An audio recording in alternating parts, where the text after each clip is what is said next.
Hello नमस्कार दोस्तों, एक बार फिर से स्वागत है आप सभी का आपके अपने यूट्यूब चैनल टीच मैथ में। दोस्तों आज के इस वीडियो में हम प्रश्नावली 1.2 के क्वेश्चन नंबर 1 को सॉल्व करने वाले हैं। दोस्तों क्वेश्चन नंबर 1 आप लोग को स्क्रीन पर दिखाई दे रहा होगा, ठीक है। करा कि सिद्ध कीजिए कि कर्णिम 5 क्या है, एक अपरिमेय संख्या, ठीक है। चलिए हम जान लेते हैं, आज सिद्ध करके देख लेते हैं कि कर्णिम 5 एक अपरिमेय संख्या क्यों होता है, ठीक है। तो चलिए ज़्यादा देर न करते हुए हम वीडियो को स्टार्ट करते हैं, ठीक है। यानी हमको जो सिद्ध करना है, क्या सिद्ध करना है कि कर्णिम 5 क्या है, एक अपरिमेय संख्या है। जो कुछ भी सिद्ध करना रहता है उसी का उल्टा मान लेते हैं, उल्टा मतलब विपरीत मान लेते हैं। यानी हमको अपरिमेय संख्या सिद्ध करना है तो मान लेंगे कर्णिम 5 क्या है, एक परिमेय संख्या मान लेते हैं। फिर अपने ही बातों को गलत साबित करके फिर हम कह देंगे कि कर्णिम 5 क्या है, एक अपरिमेय संख्या है, ठीक है। चलिए ज़्यादा देर न करते हुए हम ठीक है क्वेश्चन को सॉल्व कर लेते हैं, ठीक है। चलिए हम मान लेंगे, सबसे पहले क्या मानेंगे, माना, ठीक है।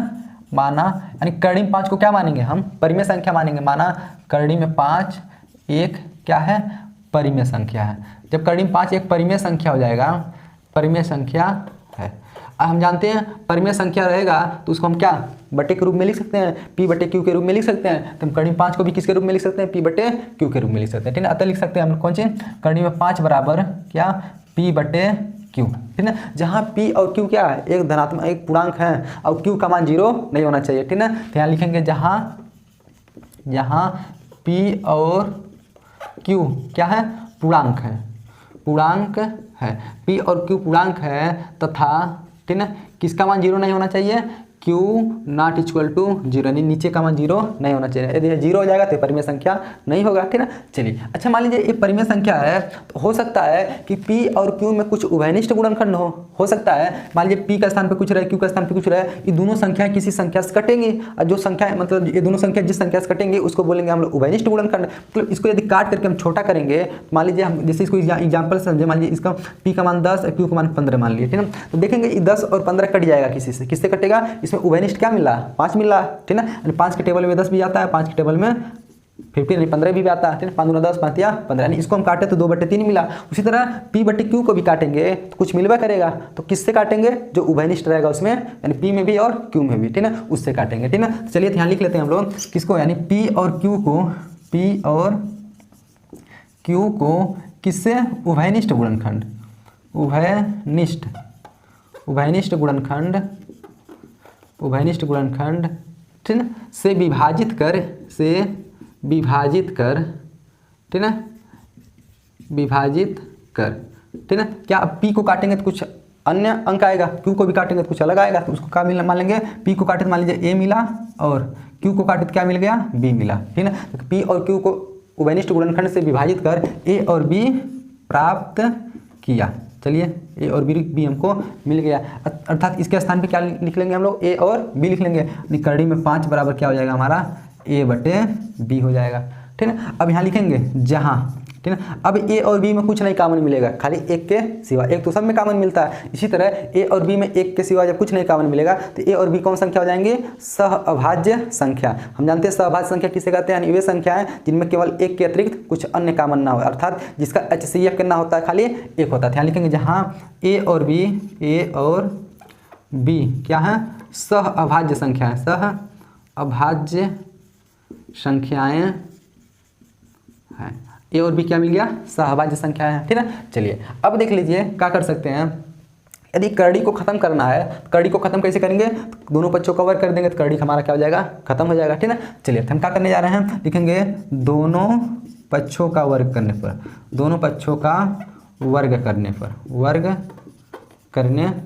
चलिए दोनों पक्षों का वर्ग करेंगे तो कर्णी खत्म हो जाएगा। यहाँ पर कितना हो जाएगा, 5 बराबर इसका वर्ग करेंगे a² बटे नीचे कितना हो जाएगा, b²। अब देखिए b² को इधर भेज सकते हैं, 5 को इधर भेज सकते हैं, ठीक है। यानी b² बराबर कितना हो जाएगा हमारा, a² बटे 5 हो गया, ठीक है। अब आप लोग एक परिमेय पढ़े होंगे, यदि a² 5 से विभाजित हो रहा है तो a भी 5 से विभाजित होता है, एक परिमेय पढ़े होंगे आप लोग, ठीक है। यानी पढ़े नहीं होंगे हम आगे पढ़ा देंगे, ठीक है। वैसे इस परिमेय को हमको पहले ही पढ़ा देना चाहिए था लेकिन नहीं पढ़ा पाए, तो उसको देख लीजिए परिमेय क्या कहता है, यदि p² किसी संख्या से कट रहा है तो p भी उस संख्या से कटेगा, अर्थात यदि p² मान लीजिए a से कट रहा है तो p भी a से कटेगा। यहाँ पर देखिए p का स्थान पे a है तो a² यदि 5 से कट रहा है तो a भी कितना से कटेगा, 5 से कटेगा। ये आपके किताब में परिमेय 1.2 दिया है, ठीक है ना, न्यू वाले किताब में जो 2024-25 के लिए किताब है, ठीक है ना। लिखेंगे किस परिमेय से, परिमेय 1.2 से 1.2 क्या कहता है, यदि a² 5 से विभाजित है तो a भी 5 से कटेगा, ठीक है ना।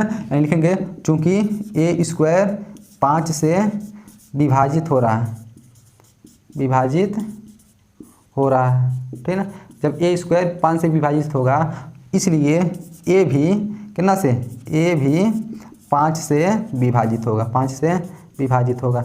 अब देखिए ए भी 5 से कटने लगा। अब ए 5 से कटेगा क्यों, जब ए में 5 रहेगा तब तो 5 से कटेगा।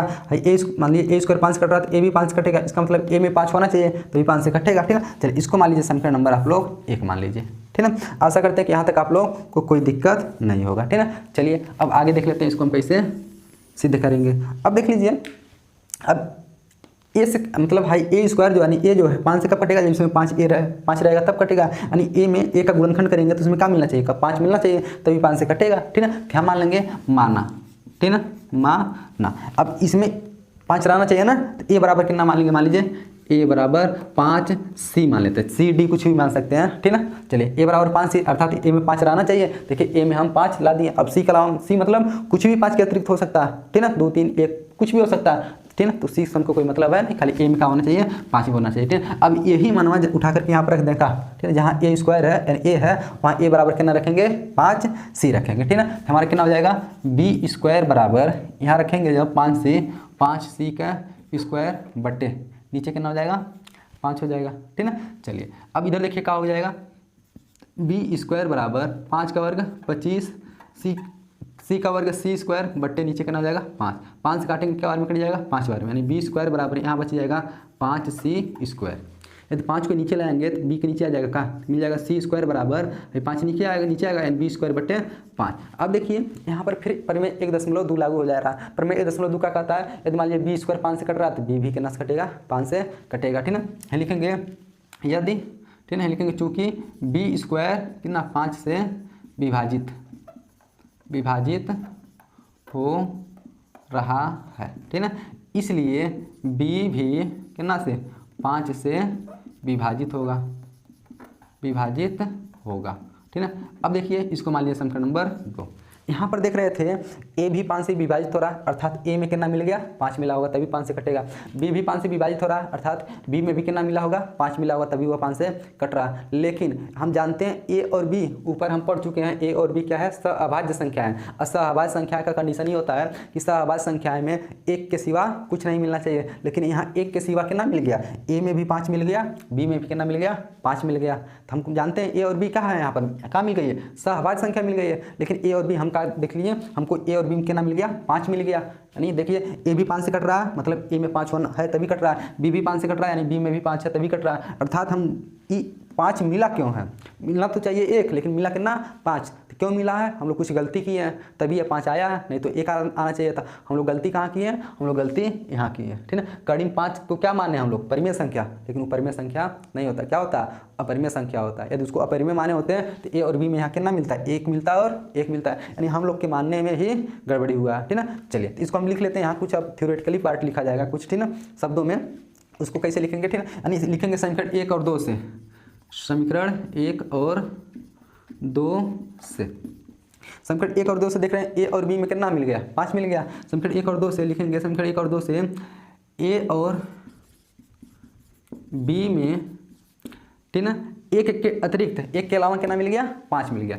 1 के अतिरिक्त अन्य उभयनिष्ठ गुणनखंड कितना मिल गया, अन्य उभयनिष्ठ गुणनखंड 5 मिल गया, ठीक ना, ठीक ना। अर्थात हमको 1 मिलना चाहिए, मिल के ना गया, 5 मिल गया, यानी ये हम लोग जो माने थे उसी का उल्टा मिल गया। क्या उल्टा मतलब, विरोध करता हुआ मिल गया, ठीक ना। लिखेंगे अतः यह विरोधाभासी परिणाम जो हमको रिजल्ट मिला है, परिणाम क्यों मिला है, हमारी गलत कल्पना, यानी क्या कल्पना किए थे, करीब 5 क्या एक परिमेय संख्या, हम गलत कल्पना कर लिए थे, यानी हमारी गलत कल्पना के वजह से प्राप्त हुआ है। अतः क्या लिखेंगे, करीब 5 क्या हो जाएगा, एक अपरिमेय संख्या हो जाएगा, ठीक है। अतः करीब 5 एक अपरिमेय संख्या है।